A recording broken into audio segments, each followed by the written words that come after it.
Good afternoon. It's Monday, the 1st of May, 2023, just after 1 o'clock. Welcome to UK Column News. Your host today, Mike Robinson, myself, Brian Gerrish. We're delighted to be joined by David Scott and Mark Anderson from the United States, and we also have a guest today.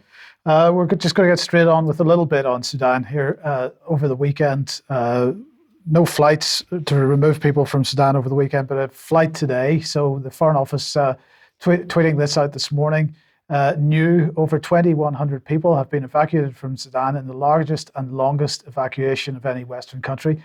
Let's just understand it. The reason it's the longest evacuation of any Western country was because the Foreign Commonwealth Office was the slowest, and Britain was the slowest country to start this program and the slowest to evacuate anybody. The UK is running an additional evacuation flight from Port Sudan today, Monday the 1st of May. So apparently, according to reports, it's total chaos there as people attempt to continue to get out. This is from the World Food Programme. The crisis in Sudan pushes millions into hunger. World Food Programme is immediately lifting its temporary suspension put in place after the tragic deaths of our team members. So they are again warning that the conflict there causing problems for ordinary civilians. What can we say? As we mentioned on Friday's program, it's looking extremely likely that the Rapid Support Forces, the paramilitary organizations fighting in Sudan, are absolutely backed and supported by the West. But that's, according to Tobias Elwood at least, mainly because we don't like the fact that Russia and the Wagner Group is there. No. So anyway, now a complete change of topic, but related in a way, because of course the fact that the West is bolstering the Rapid Support Forces in Sudan was never reported in the Western media. It was only reported in African media, the Western media not doing their job as usual. So I just wanted to highlight this video clip. We're just going to show a short segment of it. This is Jose Vega from the United States. Now, he took part in the recent anti-war protests over Ukraine and has been involved in these kinds of sort of doorstepping of politicians and others in the United States for quite some time. Now, he was at the Columbia School of Journalism's free speech seminar a few days ago, and he got to confront the editors of the New York Times, the Washington Post, the LA Times, and Reuters. So let's have a listen to this. Oh, is this the lecture hall with Seymour Hersh? I'm looking for the one with Seymour Hersh because it's a policy and press hall event. So shouldn't we be talking about the Nord Stream since that's the biggest story of the century? And you guys, I'm sorry. I mean, you have the executive editor of the New York Times there who came out with a phony story to try and block Seymour Hersh. It's just kind of funny how that happened, I mean, did you even acknowledge Seymour Hersh? All of you are executive editors of papers that broke Pentagon, My Lai, Watergate. Is this the same papers or not? I mean, is there anything you've gotten right in the last 20 years, or am I mistaken about that? I mean, it's just kind of funny because Iraq, wrong. Syria, wrong. Russiagate, really wrong. Okay, I mean, the list goes on and on. So the last thing you could do to try and actually fix your reputation is acknowledge that through leaks, we had to find out that Zelensky was going to bomb Moscow on the anniversary. I mean, if you're so impartial, shouldn't you at least say, right, that Zelensky was going to bring us on the verge of World War III? That seems pretty fair. While Julian Assange rots in prison, all of you've got, fat checks because he's in jail for doing your job. And you know what? Tucker Carlson ain't no Seymour Hersh, but he did something you guys are scared to do. Speak the truth and actually be critical of the war, which is why he was actually fired from Fox, because you are all cowards, every single one of you. Will you at least say something, either about Nord Stream or Ukraine? Go ahead. It's a free speech event, right? You guys are the press. Let's say something here. Mr. Khan, come on. You're the executive editor of the New York Times, I'm just trying to get into some good trouble here, man. Woo. Listen, Karen, get out of my face for a second. I got to talk to these gentlemen. So I don't know what your thoughts are on that. Well, it needs to be done. How else do we deal with the fact that it's obvious that there is collusion across UK national press, United States press and media in order to spin the propaganda over the war? The only way to start to crack this is to get in these people's faces in a polite, reasonable way, which he was. But I can imagine they were feeling pretty embarrassed up there on the stage. Well, they were certainly looking very glum. So let's just very briefly look at the response that he got. For being critical of this war? God damn it! Let's go. At least say something about the people in jail for being critical of this war. They don't deserve to be in prison right now. So, David, he makes some reasonable points. They sit glum on the stage. In the meantime, the reaction from Columbia University is violence. Yes, this is a very accurate summary of what just happened there. He made some very good points. He made some points about Nord Stream, and they could not answer him. You had here four presumably extremely well-trained, well-educated, highly eloquent journalists, and they could not find a single word between the four of them to defend their position against his criticism. But, boots and fists, that'll do the job when there aren't any words.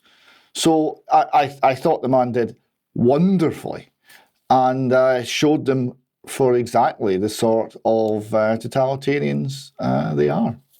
So, as Brian said, this is something we need to see much more of. I'd love to see this type of thing happening in the United Kingdom. And then we would certainly be willing to report on. Just to clarify, the violence was coming from the Dean of Columbia University plus security. So just incredible. Now, David, let's come back to the UK and Scotland and the definition, speaking of universities, the definition of adult human females. Yes, from one university closing down free speech to another, this time Edinburgh, the home of the Enlightenment. So there was an attempt, second attempt, we tried in December last year, there was an attempt to show a film called Adult Human Female, about the trans debate, about trans politics and how it's affecting women. And this didn't go ahead because of a large protest. As the Scotsman reports here, Adult Human Female, made by independent filmmakers Deirdre O'Neill and Mike Wayne, was billed as an explainer about the issues, how far things have already changed for the worse for women, and how difficult it has been to be heard and to be listened to. Well, more difficult than ever because it couldn't be heard and it couldn't be listened to. They said the accusation that the film is transphobic is designed to shut down debate. Of course, that's what the word transphobic means. The whole labelling people as phobic, in other words, insane in some way, for disagreeing on some point of the queer agenda or the race agenda or whatever, is all designed to close down debate and silence people. The Edinburgh University spokesman said, "We're disappointed that, again, this event could not go ahead." I'm not very convinced by that.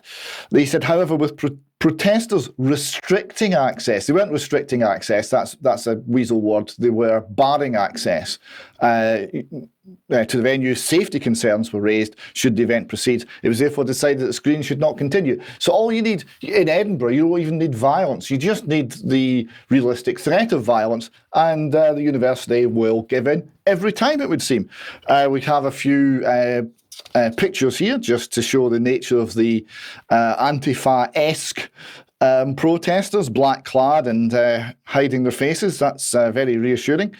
Now, we're very pleased to be joined by Richard Lucas, who was there. Richard, hello.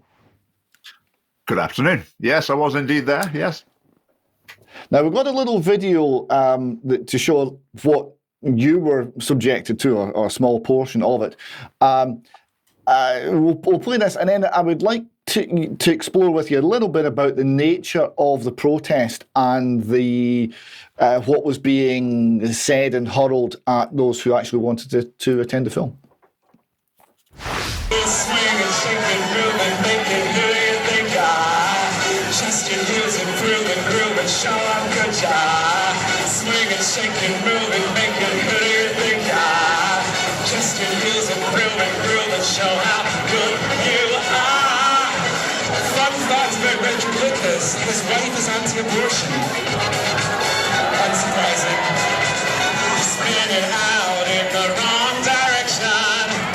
You got the bottle, so your roots are forgotten. Giving is good as long as you're getting.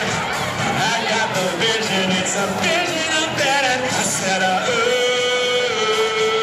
Richard, do you think you are? Do you think you are? I said, ooh, some kind of sweet first Nile. You have got to.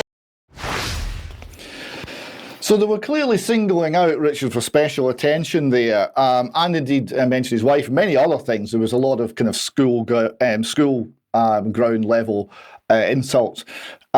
But the thing that particularly concerned me, Richard, was I was speaking to a young lady who was at the event, and she'd been to a lot of protests, and she'd been on counter protests where she was very much in the minority. So no shrinking violet, and she was really affected by the nature of the invective that was directed against her. It was personal. It was designed to create anxiety. It was designed to cause emotional and spiritual harm, I think. And she found it really very, very worrying, a very threatening atmosphere. What did you think? It was a bizarre situation. Just to clarify, there were two groups of protesters, really. There was the Antifa people. They were a handful. And they just sellotaped their flag over the entrance, handful of them standing there. And the university just put a fence around them and obviously decided that they weren't going to do anything about it. So the university just completely capitulated, made no effort at all to remove this handful of people who were blocking the entrance. And then on the other side of the road were the so-called cabaret against hate speech you just saw a clip of. And they're all, we're all about love and tolerance and peace, and why can't we all get on together?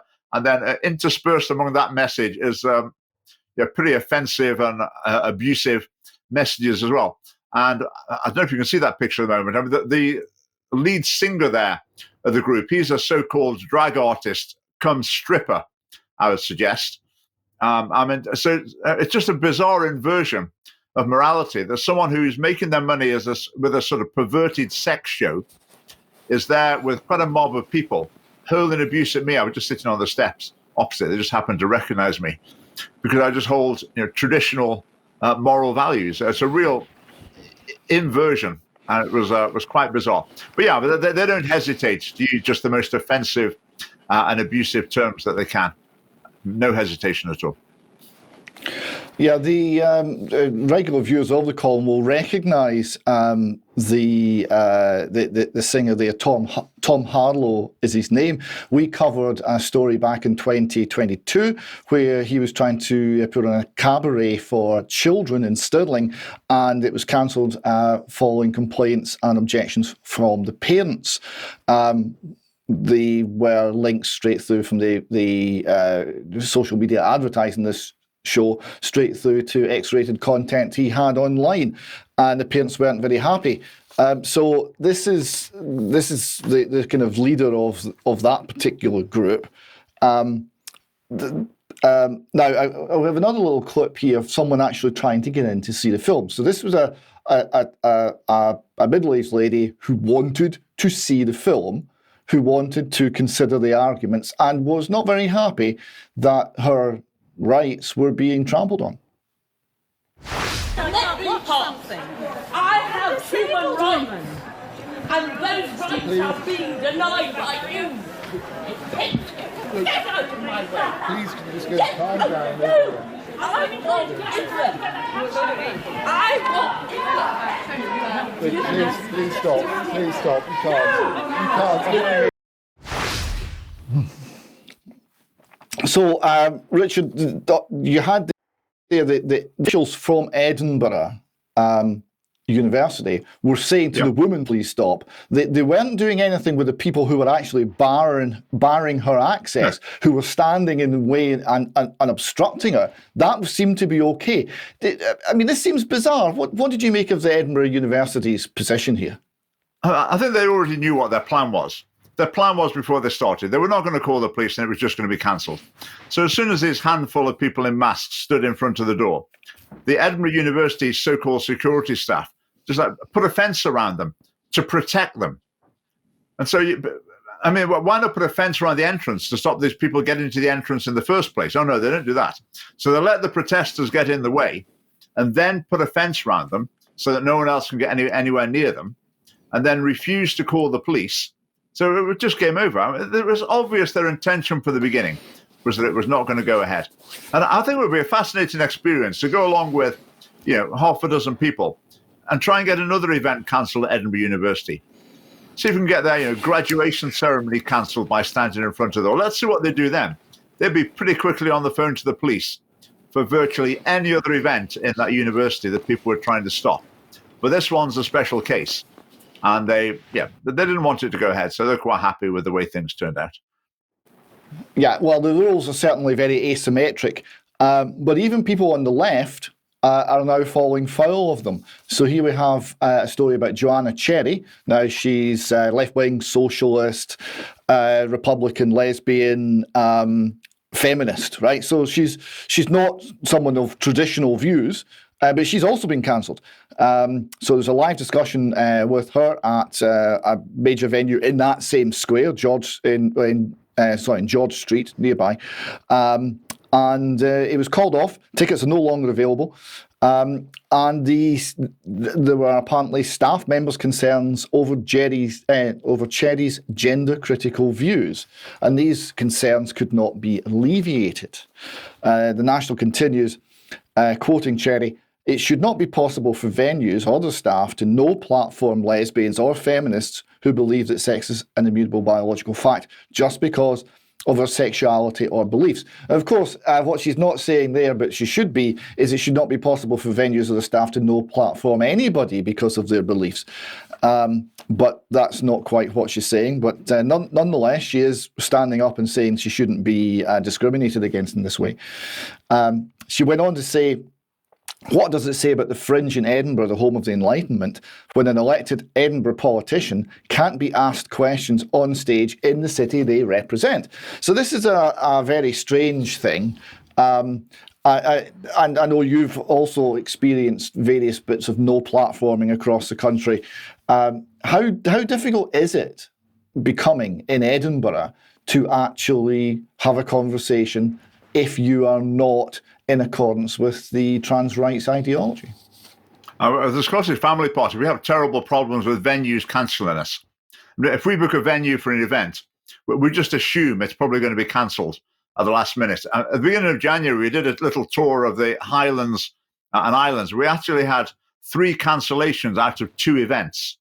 So one of the events got cancelled, so we moved it to a new venue, and then that one got cancelled immediately as well. Just the owners just being utterly spineless and pathetic. Then you get the likes of Joanna Cherry standing up there. You probably, some viewers might be aware of her. Joan McAlpine used to be an SNP MSP, and she was a gender-critical feminist. So she was sort of no-platformed a little bit, and she was complaining about it, how unfair it was. And yet that very same Joan McAlpine would be front of the queue, calling for people with more traditional values to be cancelled and to be banned from council venues, their events to be shut down, etc. So I think for a lot of these people, maybe the Joanna Cherry would be among this group, that their definition of free speech, it just extends far enough to include what they think. But then people like me would still definitely be on the blacklist, and they'd be quite happy for anyone and everyone to cancel us. So I think we need to be very careful before we see people as allies in the campaign for free speech, because some people just wanted to extend far enough to include them and no further. Indeed. And if it couldn't get any dafter, we just finished with this in the Telegraph. The Human Rights Commission, the Equality and Human Rights Commission, paid £18,000 for an academic to write a summary report on whether academics feel able to discuss the gender wars on campuses. based on an earlier study he made at the City University of London. Unfortunately, it's now not going to be published, or so it seems, because the academic in question had the information confiscated and has been sacked following cries from activists alleging that he is transphobic. So even the report into whether academics feel free to discuss matters of gender has in fact been cancelled by the cancellation team, making sure that no one discusses anything to do with gender. You can't make it up. Over to us. Well, there's the pause as always, but yeah, we're seeing a complete inversion of common sense and morality, and this is now not only government policy, it's been forced through the local authorities, and ultimately venues, of course, succumb to the intimidation of those local authorities. That's how I see the system working. So the whole thing stems from the people and the policy that are driving this despicable madness. So, Mark, that brings us to you then. And a Texas town upset by a book ban is now considering closing their library. Yeah, this is in the Panhandle region of Texas toward Oklahoma. And interestingly enough, this is a Voice of America, voanews.org, I believe, or voanews.gov. That's the actual official U.S. government propaganda / news site reporting this. And this has to do with the longtime National Library Association list of banned books. There's a whole thing going on here. But essentially, we have a situation where the parents in this town in Texas, up in Llano, Texas, are objecting to books that are in the public library there that are sexually explicit. And I'm having a little trouble reading the screen here. It's a little smaller than I thought. Hold on here. Mark, let me help you out. I'll do the section that you've highlighted there. It says books that have LGBTQ themes are the most likely targets, according to the report. The issue of which books are in a library and school has become a flashpoint in communities across the US, with conservative lawmakers and groups saying they are turning to banning books to protect children from pornography. Civil liberty organisations, writers and libertarians say book banning attempts are censorship. So we have, Mark, we have the opposite situation there then, where rather than, in this case, we have parents actually complaining about books in the libraries rather than the libraries holding trans activist events. And because the parents are complaining that what the local authority is threatening to close the library in its entirety. Yes. Now, this is not to say that there aren't libraries that have hosted tranny events and drag queens and things like that, reading children's stories. That has happened. But yeah, this is, as you say, Mike, a rather unique situation. And going on to this next slide, I can read a little bit now. I appreciate Brian covering for me on that one. A book has never hurt anybody, according to J.R. Decker, who said his family has lived in Llano County for generations. My government's telling me the only thing they can protect my child from is books. They should be worried about gun violence and school safety, and so on and so forth.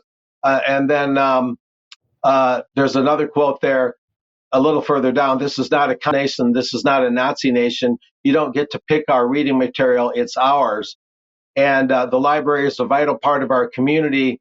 But they said it's a safe place for kids, said Schneider. Now, I believe Mrs. Schneider, someone who's complaining about this. It's not a safe place for kids. These are all books that are currently on the shelf in the Llano Library. And she's referring to books that are sexually graphic. So what's going on here basically is that you have taxpayer-funded libraries, and you have parents who pay those taxes, and they're objecting to sexually explicit material in those libraries.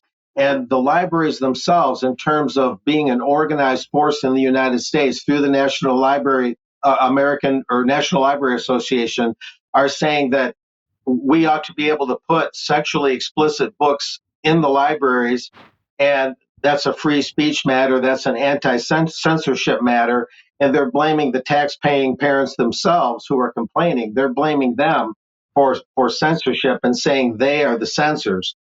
And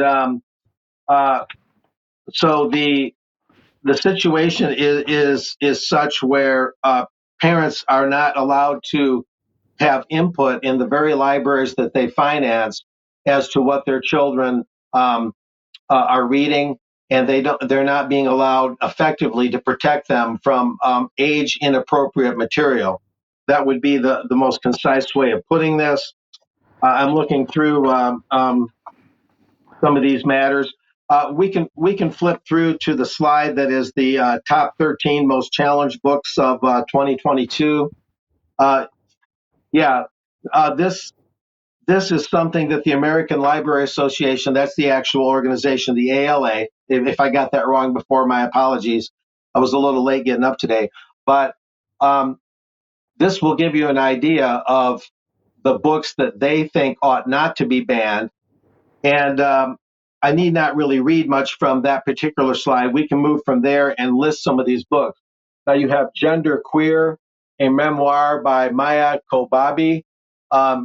Number of challenges, 151. Challenged for LGBTQ content claimed to be sexually explicit. Another one, All Boys Aren't Blue by George M. Johnson. Number of challenges, 86. Again, challenged for LGBTQ themes and being sexually explicit. The Bluest Eye by Toni Morrison, a well-known author. 72 challenges. Again, sexual abuse is depicted in this, claimed to be sexually explicit.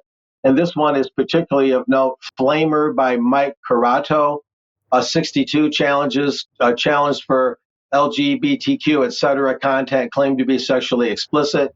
Moving on from there, this one is quite unambiguous, right? This book is gay by Juno Dawson. Several challenges there as well. LGBTQ content, providing sexual education, claimed to be sexually explicit. And so the ALA is saying that all the challenged books, I'm not listing all of them, but that's just a sampling. They're listing all these challenged books, but they all happen to be challenged for the reason that they're sexually explicit. There are no books that don't have sexually explicit themes. So you would think that if they weren't pushing an agenda, you would see some books that were not into sexual topics whatsoever. But all the books being protected are sexually explicit, showing that they're basically pushing those kind of books. And they have things like Right to Read Day, which is also depicted here in the presentation. And that was just a week ago. I didn't catch it when it happened, when I was on this show a week ago, but it was April 24, 1 week ago today. They had Right to Read Day, the American Library Association. And so they're basically trying to say that whatever they want to put out there, no matter how sexually explicit,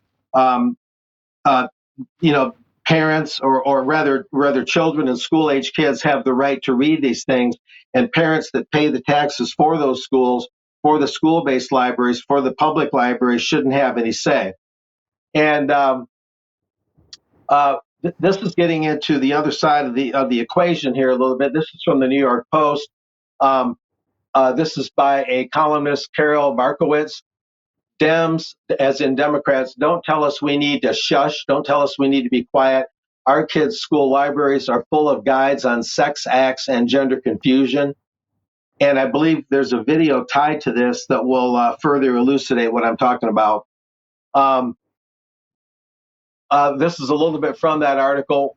Welcome to what is inside books found in your child's school library. We apologize for the graphic nature of these pictures. You don't expect to see images like this in a newspaper or on your television, and yet they are readily available to small children in their school's library. The question is no longer whether there is pornographic materials within your kid's reach at their school. The question is whether or not we're going to do anything about it. In Florida, Governor Ron DeSantis has decided to act on this for his troubles. Democratic activists and politicians have labeled DeSantis a book burner. And I think with that, if that video is queued up, we could run that brief video.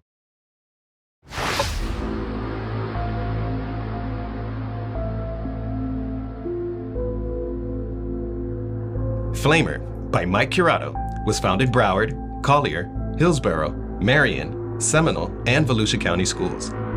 The camp the boys go to in the book has an island that the book says looks like a frying pan, but we're all certain it looks like a balls. It also contains a shower scene with a group of boys where a young man gets an erection. Another where a boy watches porn and asks, "Why is there so much hair?" while noting that those are so big. And if none of this causes you to pause, there's another section where a group of boys masturbate together and are pressured to ejaculate into a bottle.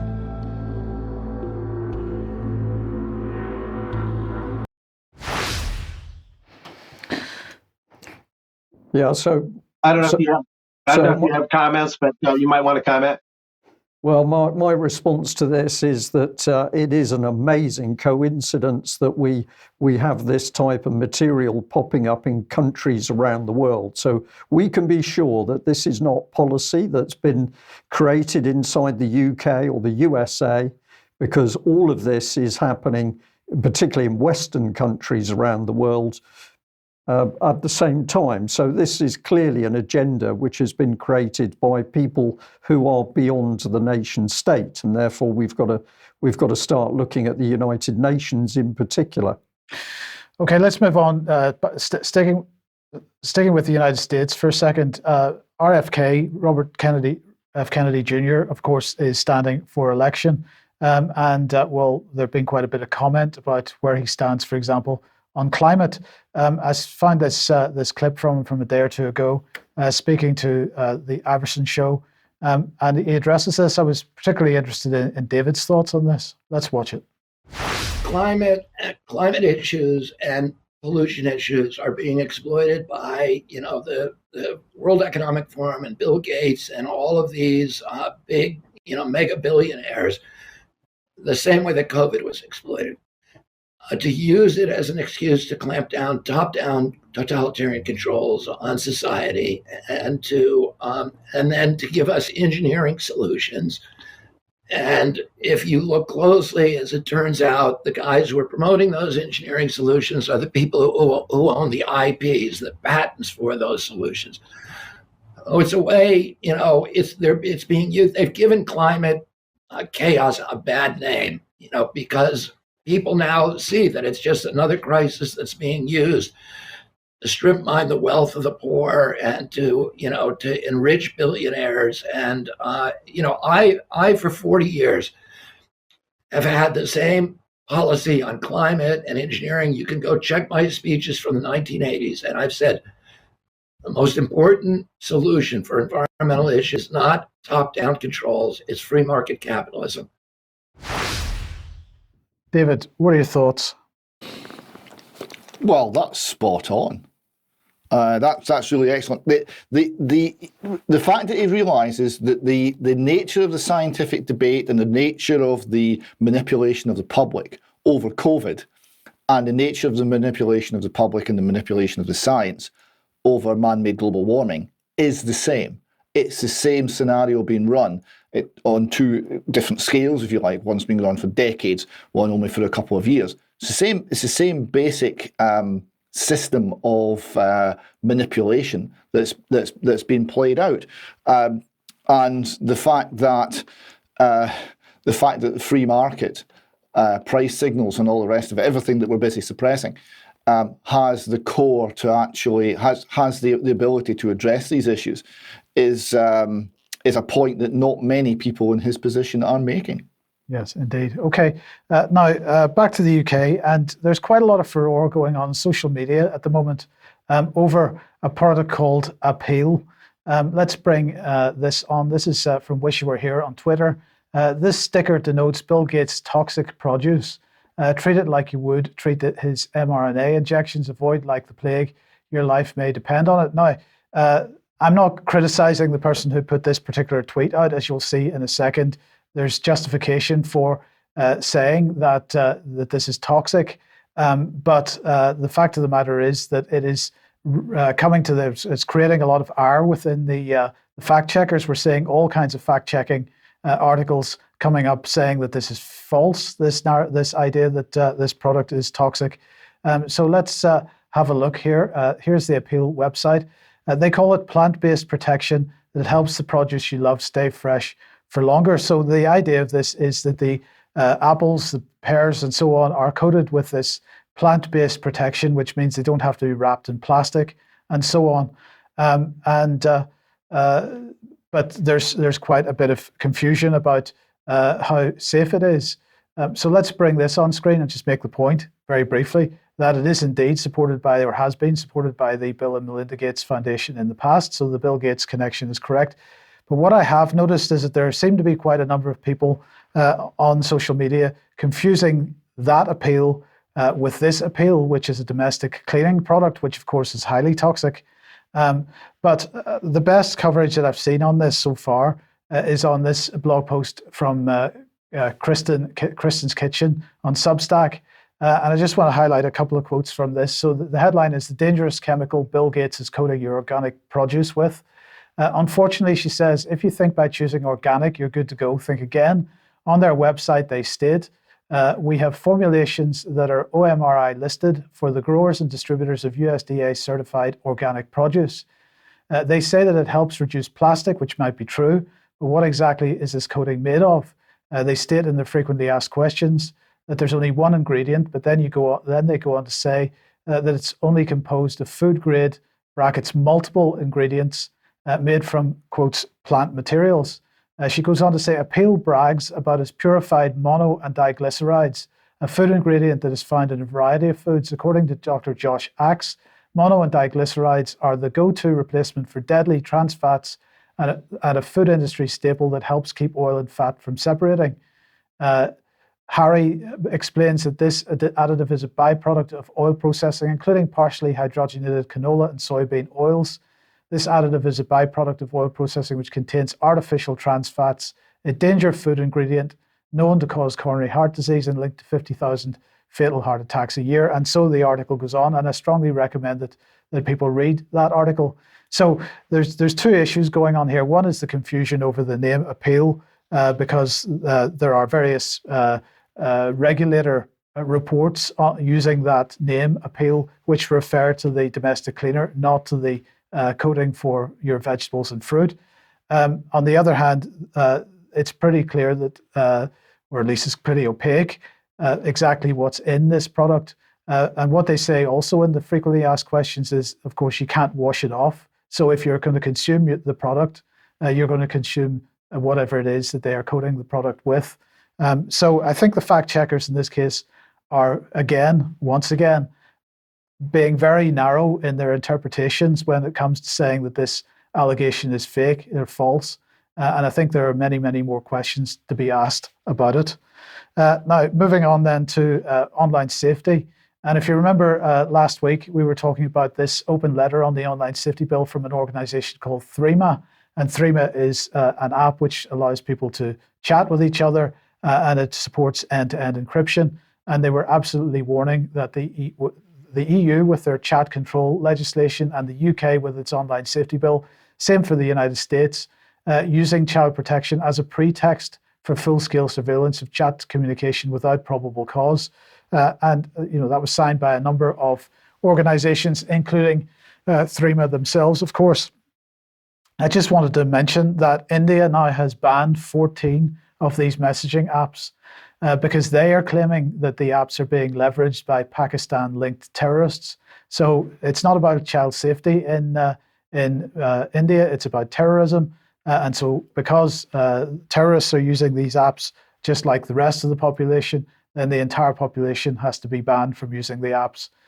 So this is a pretty bogus reason to be doing this, but I just wanted to make the point that this seems to be a global policy, this restriction on encryption and the ability to have a conversation which is not being surveilled by your particular nation state.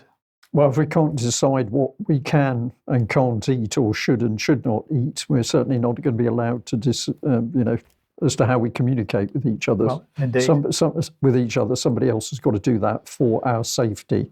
Now, David, let's move on to economic matters. And First Republic Bank. Yes, another week, another banking collapse. So this is First Republic. We see here their share price, which dropped from $144 a share to essentially zero. And it's sitting at $3 a share on Friday. And this was really the end. So the Federal Deposit Insurance Corporation was going to take it into receivership on Friday. Financial Times then reported that we have a success. We've managed to get someone to take it. It's JP Morgan has put in a bid for First Republic. So Financial Times reports that the Federal Deposit Insurance Corporation and California regulators, which announced the deal early Monday morning after working through the weekend, said they were simultaneously closing the bank and selling off all $93.5 billion of its deposits and most of its assets to JP Morgan. The move makes the San Francisco-based First Republic Bank the second largest bank failure in United States history after Washington Mutual in 2008, and marginally bigger than Silicon Valley Bank. So it's all gone. So JP Morgan are acquiring $173 billion in loans from the First Republic, and it's not assuming the failed lender's corporate debt or preferred stock. JP Morgan will get a one-time $2.6 billion gain on the deal, but expects to spend $2 billion on restructuring costs in the next 18 months. The federal government, the Federal Deposit Insurance Corporation, is providing $50 billion in 5-year fixed-term financing. So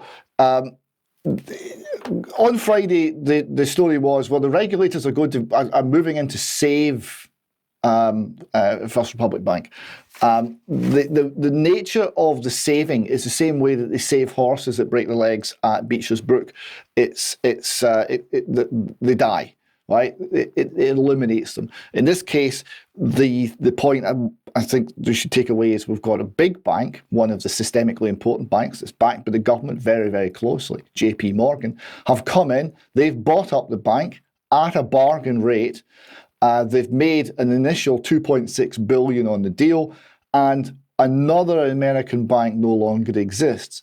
The position in America was they have a lot of banks, a lot of small banks, which fund the local community, fund industrial and commercial activity in the local community. And this is going to become less and less as the banks are swept up to JP Morgan and other giant corporations. And the banking environment in America will become much more like it is in Britain, in Europe, where a few very large players dominate the market almost entirely and small banks are unknown. We're not there yet, but that's the direction of travel. Just before this latest collapse, the Federal Reserve managed to get the report on the last collapse out, so that was quite good. So the review of the Federal Reserve's supervision and regulation of Silicon Valley Bank, that's the name on the report. I thought it was quite funny that the first page of the report was all advertising what the Fed do. How good are the Fed? And it says, well, the Federal Reserve promotes the stability of the financial system. This isn't a report about the instability of the financial system. And it says it promotes the safety and soundness of individual financial institutions. That at the introduction to a report about the failure of a financial institution. I thought that was quite funny. They have no sense of irony or indeed shame, it would appear. Key takeaways from the report. It's all the Silicon Valley Bank's board of directors and management's fault. They failed to manage the risks. It's not the Fed, you understand. The Fed's fine. The supervisors, that's the Fed, did not fully appreciate the extent of vulnerabilities. Silicon Valley Bank grew in size and complexity. Okay, it might be a little bit of their fault. They did not identify the vulnerabilities Also, when they did identify the vulnerabilities, they did not take sufficient steps to ensure that Silicon Valley Bank fixed those problems quickly enough. So, okay, it was a regulatory failure. Why do we have a regulatory failure? Oh, well, you see, it's all about the Economic Growth, Regulatory Relief and Consumer Protection Act. What was that? Well, that was a Trump-era piece of legislation. So they managed to say it was all Trump's fault. And here we see the Financial Times reflecting that Federal Reserve review pins the blame for the Silicon Valley Bank's failure on Donald Trump-era rule changes. So it's all the fault of the Donald, and the takeaway that they've got is, well, if we just have more of the Fed, that'll fix things. We need more regulation, more federal control, more Federal Reserve control, and everything will be fine. The problem here was individual banks and a little bit of liberty. So we don't want to have any of that. Again, it's all pushing towards centralisation of banking, centralisation of control, and this I don't think will be in the long-term interest of the United States economy, which was hugely hugely benefited from the diversity in banking that generated the capital for the remarkable growth that America had in the late 19th and through most of the 20th century. It was based on a banking system that was very diverse, and that seems to be coming under ever greater pressure. Okay, thanks, David. David, thank you for that. Well, let's have an update on Ukraine. A massive war in Ukraine, which over the weekend seems to have been disappearing from British media at least. What's been happening? Massive attacks, more or less along the whole front line, particularly heavy fighting around Bakhmut, big deaths of Ukrainians, maybe reaching up to 800, 900 men a day. The Russians have been attacking ammunition depots. They've been attacking Ukrainian reinforcements. They've been blowing up huge amounts of ammunition. But none of this was good enough for the BBC in particular to report. And this is their major article for today on Ukraine. One of their former journalists in Ukraine, a man called Bondarenko, has been killed on the front line. Now, he went and joined the military, so he wasn't killed as a journalist. He was killed as a soldier. And this is tragic. But the point I want to make here is we've got hundreds of thousands of war deaths, but there seems to be only one casualty for the BBC. And personally, I find this utterly obscene that so much should be written on one man, but not on the rest. The authors come out of the BBC's Ukrainian team. And one of the things that I found particularly difficult is to find any information about the BBC's Ukraine team. I can find the names of people and titles, but I can't find anything about the funding or the organisational structure. So if there are any people in our audience who can help on that, it would be much appreciated. Well, if that was the BBC's approach, let's have a look at the Ministry of Defence here for the UK, because they came in a completely different angle. They decided to ignore all of the fighting that's been taking place and the deaths, of course, over the last few days. And they've homed in on Russian defences. So this was one of their latest tweet, which you can still see if you go and visit their Twitter page. Let's have a look at how they approached it. This is pure propaganda from the Ministry of Defence, and this is how it's done. Since the summer of 2022, Russia has constructed some of the most extensive systems of military defence works seen anywhere in the world for decades. So these are not only defences near the front lines, but have also been dug deep inside areas Russia currently controls. It says that Russia's made a particular effort to fortify the northern border of occupied Crimea. And it says that Russia has also dug hundreds of miles of trenches well inside internationally recognised Russian territory. So whilst the Russian onslaught against the Ukrainians continue, and the Ukrainians are dying in their thousands, short of ammunition, in very muddy, rainy conditions still, the Ministry of Defence switches to the fact that essentially the Russians are running for cover and having to create all these defensive positions.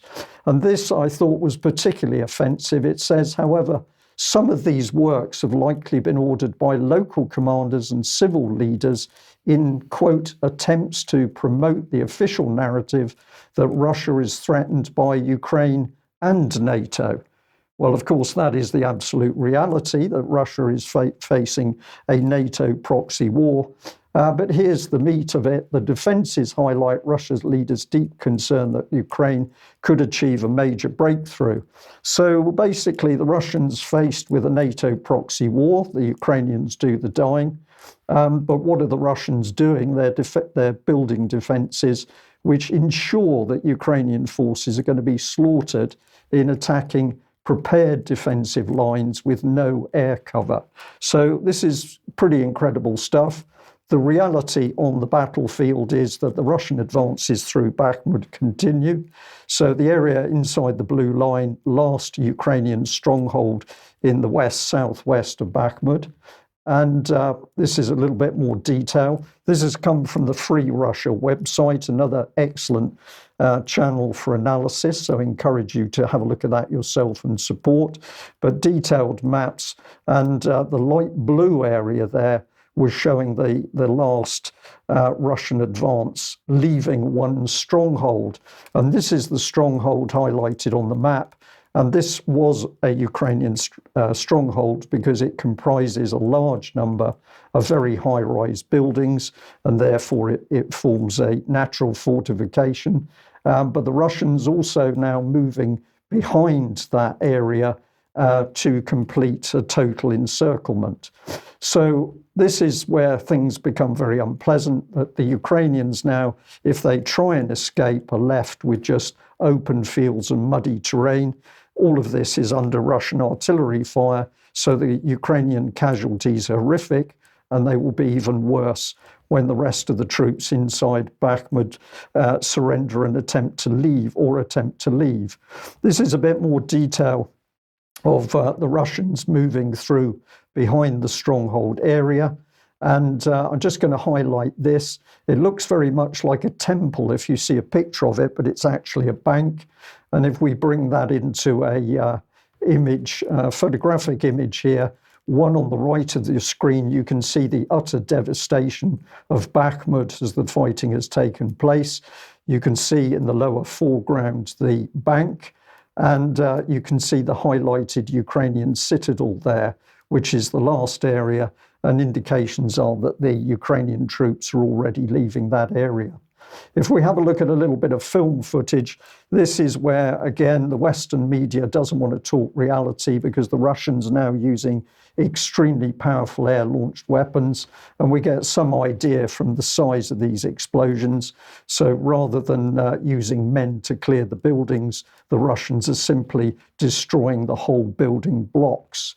And this one we may have shown before, but I'll show it again because this is the barometric weapons being used.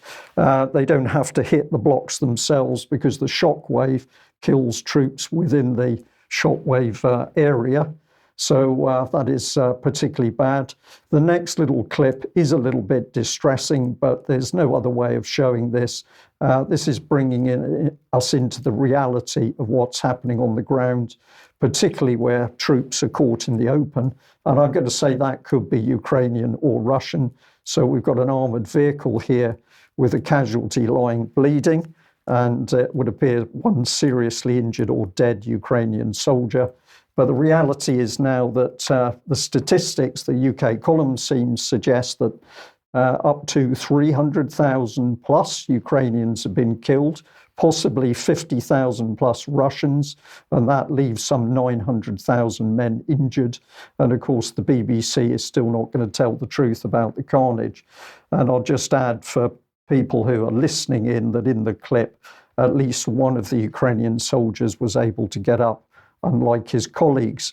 But hand in glove with this, we have really offensive pictures of forceful recruiting, of more people to go on the front lines. The story behind the image I'm showing on screen, it's a Ukrainian soldier with a gun who's trying to pull a woman out of a car. He's not after the woman, he's after a young man who has escaped the recruiting office and has sought sanctuary in the car. And there's another picture here of a young man clearly going to be taken by the recruiting squad. But he does manage actually to get away, which is pretty stunning. What's going to happen to these young men on the battlefield? They're going to die very quickly, and they will probably die without even seeing a Russian soldier. But of course, British Ministry of Defence, the BBC and the rest of the nation's newspapers simply don't want to tell the truth of the carnage in Ukraine. Okay, let's bring RUSI on screen then. This is the Royal United Services Institute. They've published in the last couple of days a paper called Dangerous Targets, Civilian Nuclear Infrastructure and the War in Ukraine, Preliminary Lessons for Safety and Security in War Zones. So, of course, they're very concerned about Zaporozhye and other nuclear facilities, civilian nuclear facilities in Ukraine. So let's look and see what they're saying. They say the greatest threat to Ukraine's nuclear power plants is likely to be from a direct strike on a is unlikely to be from a direct strike on a reactor and ensuing large-scale radiological incidents similar to the 1986 Chernobyl disaster, but rather the failure of key systems, namely water and energy supply, or human error. They say there's also a risk that Ukraine may run out of available storage for its used nuclear fuel, as it cannot currently transport spent fuel safely. Finally, the possibility that Russia may manufacture a radiological incident at the Zaporozhye nuclear power plant or any other facility to spoil a Ukrainian offensive should not be disregarded. Well, I'm not aware that the Russians have ever said that that was something that was on their radar, but, well, suddenly RUSI decides that it is, and they're clearly suggesting there could be some kind of false flag. Well, this is fascinating, Mike, when there's a lot of information coming out at the moment, say the Americans now monitoring Ukrainian territory for nuclear fallout or nuclear waste or dust. And at this particular time, RUSI is pointing a finger at the Russians. Yes, so let's go on. Over the past year, they say Russia's military activity in Ukraine has resulted in serious threats to the safety and security of Ukraine's nuclear infrastructure, and there is good reason to believe that Russia has violated the protections granted to nuclear power stations in international humanitarian law. So they make a number of points. I've just chosen a few of them. These are the things that need to be done. We need to ensure the personal safety and welfare of staff at nuclear power plants, including sufficient staffing levels. So we've got to ensure the personal safety and welfare of staff, unless they're Russian, because if they belong to Rosatom, then they need to be penalized. They don't say what penalize means in this case, but they say that penalize Rosatom staff operating at the Zaporozhye nuclear power plant for participating in Russia's occupation of Ukraine. Then we've got to establish deterrence against deliberately manufactured radiological incident by making clear to Russia that any such incident would be followed by a massive response to mitigate damage and expanded support for Ukraine's war effort. What I'm going to say here is, at no point in this document do they suggest that perhaps negotiations and a ceasefire and the end of the war might be the best way to protect the civilian nuclear infrastructure. No, we've got to make sure that we have a massive response should there be anything which is what they would describe as a Russian deliberately manufactured radiological incident. At the same time, we, the British, the West, pumps in the depleted uranium weapons. The irony is incredible. Isn't it? Okay, if you like what the UK Column's doing, you'd like to support us, please head over to community.ukcolumn.org. Options to help us out there. Now, our membership fees will be rising today, so you've still got a few hours if you would like to get in. I'd just like to, on the old rates, and I'd just like to say thank you very much to the people that have done so over the last few days. That's very, very much appreciated. But there's still time. It'll be dinner time tonight before we see that change, probably. Or you could pick something up at the UK Column shop. That would be much appreciated as well. But please do share material you find on the various platforms, particularly at ukcolumn.org, where we have lots of content that needs to be shared. Yeah, excellent. David, interview tomorrow. Yes, interview with Professor Norman Fenton once again tomorrow. Both Debbie and I were conducting that. It covers a lot of very important statistical evidence regarding COVID, and also the nature of the pressures that have come on the professor to attempt to silence him from speaking what he believes to be the truth and accurate information. So a very interesting interview. Hopefully people will join us for that one. And on Thursday, we have David Rawle, who's an author, archaeologist and chronologist. He was the author of The Test of Time. A really interesting interview looking at all of the work that he has done over the decades now. Looking at errors in ancient chronology, which have very much stymied understanding of archaeological evidence in the proper context. And again, he found that when he came forward with new and novel ideas, he was not greeted exactly warmly by the establishment, who don't like people pointing out that they are wrong. Okay, David, thank you for that. Well, we'd like to say a big thank you to Public Child Protection Wales, the ladies who've been fighting all this horrible stuff happening in the sex education of children in schools. And of course, they were helped over the weekend by Louise Collins and Liberty Tactics in their podcast-a-thon. And I'm really delighted to say that thanks to the generosity of people who viewed, they've now got over 10,000. So they raised several £1,000s as a result of bringing guest speakers on to talk about these terrible things happening with our children. So well done to PCP Wales and also Lou Collins from Liberty Tactics. Well, it's only a week to go before the coronation, and here's another coronation that took place, of course, a couple of years ago when Prince Charles launched the Great Reset at the World Economic Forum. So he'll be getting a crown on his head. The Archbishop of Canterbury has now released the running order for the service, and I just wanted David to highlight a couple of things and get your thoughts on this. First of all, the coronation oath. According to the press release from the Archbishop of Canterbury, the King places his hand on the Bible and the Archbishop administers the oath. The Archbishop of Canterbury says, will you solemnly promise to swear to govern the peoples of the United Kingdom of Great Britain and Northern Ireland, your other realms, and the territories to any of them belonging or pertaining according to their respective laws and customs? And Charles will say, I solemnly promise to do so. And then the Archbishop will say, will you use your power to cause law and justice in mercy to be executed in all your judgments? And the King will say, I will. Now, my first point is here, the first line of that is, will you solemnly promise to and swear to govern? Perhaps this escapes me at the minute. David, maybe you could clarify for me, what role in governance will King Charles have exactly? None. No, we're a functional democracy. We are, sadly, in my opinion, but we are no longer a constitutional monarchy in anything but name. Yes, so I'm not quite clear why we'd be taking this particular oath as it stands, but that's another for a longer debate. And then there's the question of his judgments. What judgments is it going to be made? As far as I can see, all the judgments that he has made up until now have been pretty wrong-headed. But anyway. Well, the bit that sticks out to me is your other realms and the territories. So what realms are those? Right. What realms are we talking about? Well, that is the key point. That's the key point, because, of course, we don't know, though that's what he's going to say on the day. We don't know what text is going to be on the piece of paper that he signs yet, because that hasn't been published. But Oliver Dowden, who's the Cabinet Office Secretary, of course, he is responsible for actually deciding what's on that piece of paper. So let's get a bit of clarification on the other realms and territories. This is what he said.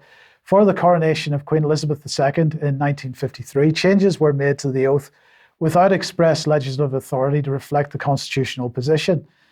He said some updating to the wording of the oath is required to reflect the current position as regards the realms and territories whose number has evolved since the coronation of Her Majesty Queen Elizabeth II, and who will be referred to collectively. So basically, this is because we have a number of territories around the world which no longer consider King Charles to be their head of state in the last 50 years and so forth. So the wording has to be changed. So realms and territories means former colonies. Brian, is basically what it means. So they say. Indeed. Yeah. So let's move on then to this bit, because this is the bit that really surprised me. The homage of the people. Why do we need to make a homage? So the Archbishop of Canterbury will say, I call upon all persons of goodwill in the United Kingdom of Great Britain and Northern Ireland and other realms and territories to make their homage in heart and voice to their undoubted king, defender of all. And then it says, to all who so desire in the Abbey and elsewhere, say together, I swear that I pay true allegiance to your Majesty and to your heirs and successors according to law, so help me God. Well, sorry, but I won't be saying that, David. But nonetheless, this is a fairly unique, I believe it has never happened. Yeah, I find this bizarre because this is what they're putting an innovation in. And the innovation is to, what is it make us more American? And the swear allegiance things, this is not what we do. Frankly, we're British. We understand how the Constitution works, or we used to. And we don't need a showy proclamation of that nature. It's all much more subtle and all the better for it. Why introduce this now? It's much more likely to generate opposition than it is to generate support. It seems to be an error, or something that's going to cause an attack on the monarchy, not support for it. I wonder how much of it is his insecurity in his own position. But anyway, we will see. I think you're right, David, though, because it's already producing a response, and many people that are leaning on the Republican side of things suggesting this is pretty outrageous. But anyway, we'll move on. Well, we'll move on, but the linkage, of course, is, remember that King Charles has been very keen to be promoting the war in Ukraine. He's been visiting the Ukrainian soldiers' training, and it's quite clear the agenda is to keep that war running. So I'm just going to return on the subject of casualties. Now, we showed this headline from the Times a couple of days ago. It's pretty emotive. Echoes of Stalingrad as casualties stream from the battle for Bakhmut. Now, this article written by a lady called Catherine Philp, and in it is some pretty emotive stuff. But amongst the talk about how difficult it is to treat the flood of casualties, there's this statement: Ukraine forbids the reporting of casualty figures, although last month Western officials gave a figure of 120,000 killed and wounded against 200,000 from the Russian side. And then she goes on to say, Kiev is said not to share the true figures, even with its allies, meaning the Pentagon may have little idea of the true toll. So that's an incredible statement that here she is as a journalist with a team working inside Ukraine, but they're really not sure what the casualties are, and we should only worry as to whether the Pentagon knows. We're not going to worry whether the British public knows after their money's gone to Ukraine. So I'm going to say, does Catherine Philp really not know that Kiev is hiding huge Ukrainian casualty figures? And of course, they're doing it because if those figures were to come into the public domain in Ukraine or the UK, I suggest the call for a stopping of the war would increase. But is she incapable of investigating the true horror of these figures? This is a journalist working with teams of other people inside Ukraine, but she doesn't know. This is one of the pictures showing a fraction of the devastation in Bakhmut. But can you see the headline for the Times picture? Well, you've got to look very closely because the real headline is down at the bottom. And what does it say? It says this: some in Ukraine fear that the street-by-street fighting in Bakhmut is costing too many lives. But of course, no mention made of the true total of men killed, certainly well over 500 a day, running for a great many days. And in the last few days, possibly up to 1,000 Ukrainians killed per day.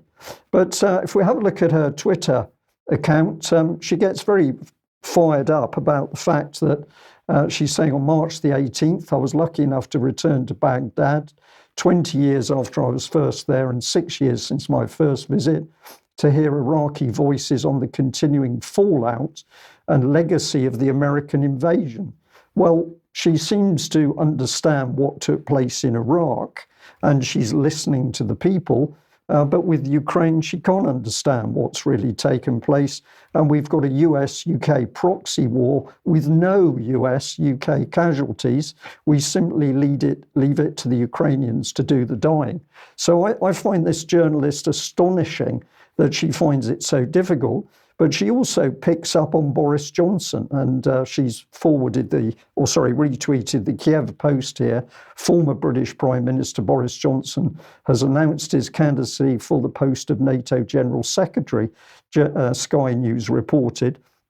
So she's picked up on that, and she also retweeted this, which was Chris Shaw saying, Boris Johnson, utterly shameless, self-aggrandizing, traitorous, duplicitous, immoral, corrupt, two-bit, mendacious character. That's pretty strong. Friend of Ukraine, he couldn't care less. All he wants is that NATO General Secretary gig. Have you checked this out? And then there's an embedded film clip by former BBC man John Sweeney. So she's getting pretty excited about Boris Johnson. But of course, Boris Johnson was the man who worked to destroy the peace initiative that could have stopped all the killing in Ukraine in the first place. So let's have a look at the little film clip by John Sweeney.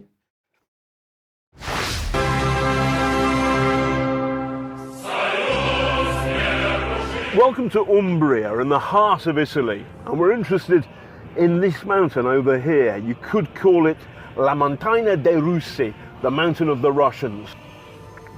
The far side of the mountain is owned by the Yakunin family, very close to Vladimir Putin, and there's even gossip that Putin himself might have an interest in the mountain.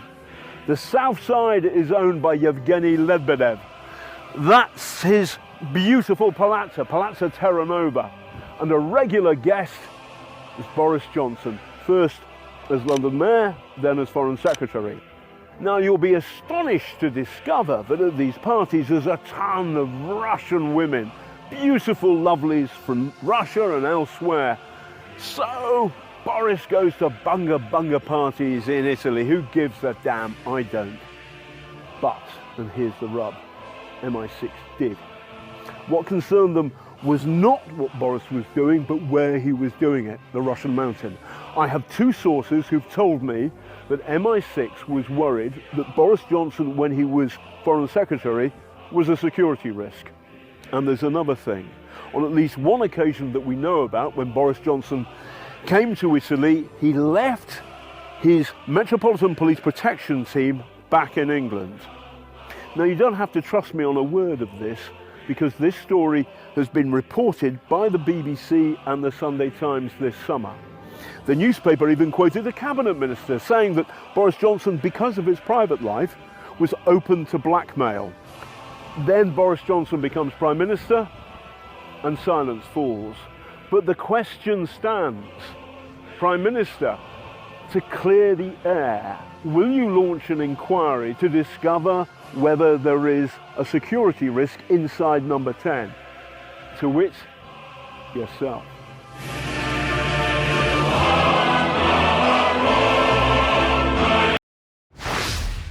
So obviously we're going back a couple of years there. I think that clip was made somewhere around 2018.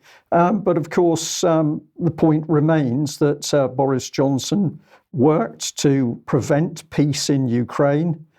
He's got that background, and at one point he's put forward as General Secretary to NATO. Should we be concerned? I think we should, although the BBC man there says he's not really bothered, but he notes that MI6 is bothered. I'm just going to just come back, just promote this one. I know it's from Open Democracy, which will make many people wince, but actually a very interesting article about Boris Johnson and what was going on here, which you might like to look at. So I'm going to come back to the to the journalist herself, Catherine Philp, who had a pinned tweet. It says, if everybody always lies to you, the consequence is not that you believe the lies, but rather that nobody believes anything any longer. So that's the pinned tweet. But why is it then that neither Catherine or the Times appear to be able to tell the truth about the war in Ukraine? And if we want to understand this lady a little bit more, you need to get further down her Twitter page where you find this. And I am not going to apologise that there's some pretty offensive stuff in this. I think it needs to be put in front of the public. So he got nothing. I literally caught his hand going for my phone. I am the ninja, not him. Hey, pickpocket, don't choose a hypervigilant PTSD survivor to try to steal from. We tend to be kind of alert. Also, you're a C. There's no excuse for what you do, so go F yourself. So this is the quality of journalism at the moment, which doesn't appear to be able to identify the tens and tens and tens of thousands of Ukrainian and Russian men dying in this proxy war. I find it shameful, Mike. Difficult to know how to describe it, really. Okay, David, let's move on to global citizenship education, because we all need to know how to be a global citizen. Oh, we do. So this comes from the UN and UNESCO. They say while the world may be increasingly interconnected, human rights violations, inequality and poverty still threaten peace and sustainability. I thought it was actually wealth and abundance that threatened sustainability. I thought that was the whole point of sustainability, not poverty. But still, that's what they say. And the global citizen education, GCED, is UNESCO's response to these challenges. It works by empowering learners of all ages to understand that these are global, not local issues, and to become active promoters of a more peaceful, tolerant, inclusive, secure, and sustainable society. Well, all sounds wonderful. Now, this, of course, comes from Education 2030 Agenda. It's Agenda 2030, part of that framework, notably Target 4.7 of the Sustainable Development Agenda. So it's all tied in with all of the UN 2030 infrastructure. Under the GCED umbrella, UNESCO has several special themes: preventing violent extremism through education, education about the Holocaust and genocide, two things apparently, languages and education, and the promotion of the rule of law through global citizenship education. So it's doing a lot there. Digging a little deeper, there's a foundation. There's always a foundation, the Global Citizen Foundation. And they define global citizen education as transformative. So it's going to transform people. A lifelong pursuit. This takes you into Marxism, more on that in later, cultural Marxism. It's a lifelong pursuit because you're never finished, that involves both curricular learning and practical experience to shape a mindset. So it's how you think that's been tinkered with here, to care for humanity and the planet, and to equip individuals with global competencies, odd word, to undertake responsible actions aimed at forging a more just, peaceful, secure, sustainable, tolerant, inclusive society. So there we go. And a little bit more from the Global Citizen Foundation. What are the conceptual dimensions of global citizenship education? Well, there are three. You've got knowledge. Now, you might be thinking, well, surely education's about knowledge. Now, that's only a third of it. Social and emotional learning, affective learning. So this is how you feel. It's to change how you feel. And behavioural, psychomotor. This is to change how you behave. Behavioural science, behavioural modification. Behavioural psychomotor dimension focuses on developing skills, competencies needed to take action as a global citizen, such as critical thinking. Critical thinking or critical theory, I wonder. Problem solving and effective communication. So, coming to Bonnie, Scotland, because it's always, if you look, wherever you are, if you look at your local education authority, this will be there. It comes from the UN, it's everywhere. So if we come to Scotland, we've got the Wordsworth's acronym, the International Development Education Association of Scotland. ideas. That one makes you cringe, doesn't it? We believe young people gain important skills, values, and understanding through good global citizenship education. Doesn't roll off the tongue. And we believe that a well-networked GCE sector can support teachers and policymakers to deliver the best possible GCE in our schools and youth services, growing globally minded, informed, and active citizens and communities. So we're going to enable relationships, share learning, and advocate for best practice. So what this organisation does is it teaches teachers. It also retweeted this little one. If you don't believe that this is all a form of cultural Marxism, here's an example. This is what, they retweeted this, Smithcroft Equality tweet. This is what they are teaching people in Scotland. They're teaching them to hate their own culture. The tweet reads, "A fabulous visit to the tartan exhibition in the VA in Dundee. Pleased to see an acknowledgement of slavery in the role of the tartan trade." You can't make it up. "I genuinely hope museums are making a full commitment to researching the role of slavery in their exhibitions." So here you see some Africans dressed in some form of plaid. This is meant to make Scottish people hate their culture. That's what it's for. It's not for anything else, and it's certainly not to improve anyone's knowledge of the slave trade. Now, obviously, Scottish Government are all behind this. This is wonderful. They're enhancing global citizenship. They are committed to continuing to fund Scotland's development education centres. Okay, so what are those? Well, we have got many. Just before we get on to that, we have here Global Citizenship Education from GLOW, which is a kind of internal website for schools in Scotland. So they define what it's all about. So they're talking about anti-racist critical thinking. Anti-racist means racist, effectively. Anti-racism is a form of discrimination based on race that increases equity. So it's discrimination based on race. Diversity chit-chat. Partition Education Group Scotland. That's about the partition of India. And yes, we're meant to feel ashamed about that as well.